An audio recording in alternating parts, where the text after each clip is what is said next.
네, 주안의 만나 2월 2일 금요일 묵상을 함께 나오도록 하겠습니다. 오늘 말씀은 신명기 17장 14절에서 20절까지의 말씀으로요. 왕에 대한 규례라고 하는 제목으로 함께 묵상을 나오도록 하겠습니다. 오늘 본문에서는 이스라엘 가운데 세워질 왕에 대한 규례에 대해서 말씀을 하고 계십니다. 자, 하나님께서는 이스라엘 가운데 왕이 세워지는 것을 제도적으로 먼저 이렇게 만들어 놓고 말씀하시지는 않으셨어요. 왜냐하면 이스라엘 가운데에는 이미 왕이 존재하셨기 때문입니다. 하나님께서 이스라엘의 왕으로 계셨기 때문에 제사장을 세우는 것처럼 왕을 세우는 것을 미리 말씀하신 바가 아닙니다. 14절에 보면 이러한 요청들은 백성들의 요구에 의해서 앞으로 주어지게 될 것이다 라고 말씀을 하시는 것이지요. 그래서 사울이 세워지기 전까지 이스라엘 가운데 제사장은 있었지만 왕은 없었습니다. 그러나 하나님께서는 백성들의 연약함 속에서 요구할 그 시대까지 미리 준비하고 계시는 것을 우리가 보게 됩니다. 정말 이 일을 보면서 하나님 당신에 대한 그 서운함의 일이 반드시 있게 되지만 백성들을 위하시는 하나님의 사랑의 마음을 우리가 참 보게 되는 장면인 것 같아요. 이후 사사기 시대 말미에 백성들이 사사 사무엘에게 왕을 요구하자 그 요구와 함께 하나님도 마음이 힘드시고 사무엘도 마음이 힘들게 됩니다. 사무엘은 사사인 자신을 백성들이 버렸다라고 여기게 되고 하나님께서는 백성들이 사무엘을 버린 것이 아니라 하나님을 버린 것이다 라고 사무엘에게 말씀을 하시죠. 그렇게 백성들은 눈에 보이지 않는 하나님보다 또는 하나님의 말씀을 대변하고 있는 선지자이자 사사인 사무엘보다 이방 나라와 같은 강력한 왕을 요구를 합니다. 그리고 하나님께서는 그러한 그들을 위하여 미리 왕의 제도를 준비를 하시는 것을 볼 수가 있어요. 우리는 우리를 위하시니란 하나님, 인격적인 하나님의 은혜를 항상 기억하면서 그 은혜를 항상 헤아리는 마음을 우리가 참 가지고 있어야 한다라고 하는 것을 다시금 생각을 하게 됩니다. 신명기는 왕의 규례를 세 가지로 나누어서 말씀을 합니다. 첫째는 왕의 자격, 둘째는 왕의 금기, 세 번째는 왕의 의무입니다. 자, 여기서 보면 왕이 누릴 수 있는 특례와 같은 것이 따로 없어요. 오히려 그러한 것들을 베쳐가는 느낌을 보게 됩니다. 왕은 의무와 책임으로 가득 차 있는 것을 우리가 볼 수가 있어요.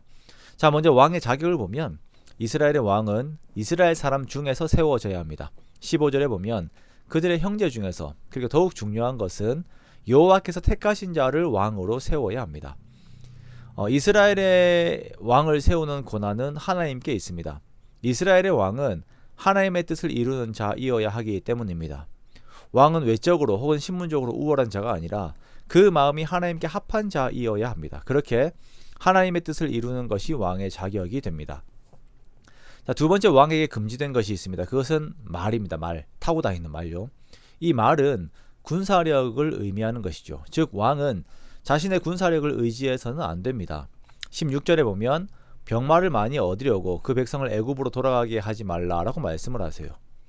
세상의 힘을 얻기 위해서 자신을 지배하던 세상으로 돌아가는 삶을 살게 하지 말라라는 것입니다. 이스라엘의 왕은 군사적인 능력이 아닌 하나님의 능력을 의지해야 합니다. 또한 왕은 아내를 많이 두지 않아야 합니다. 자, 이것은 정치적인 세력을 확장하는 것을 금하고 있는 것이에요.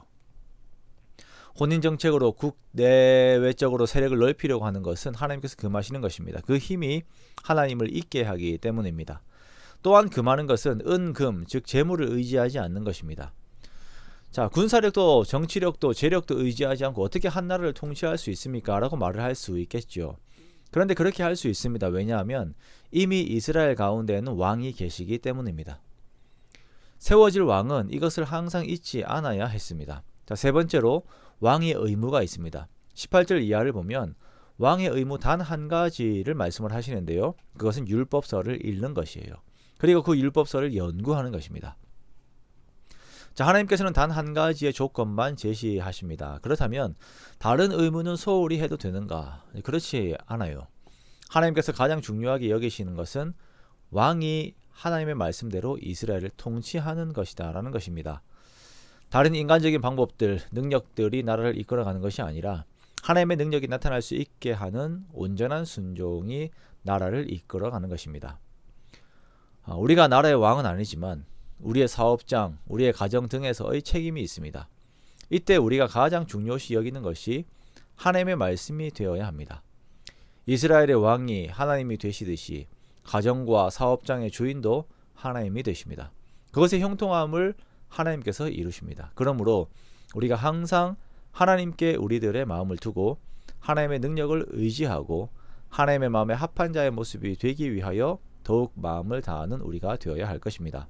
그렇게 하나님께서 통치하심 속에서의 평안을 항상 누리며 하나님의 통치를 기뻐하는 주의 백성 되시는 저와 여러분의 복된 삶이 되시기를 주님의 이름으로 축원합니다.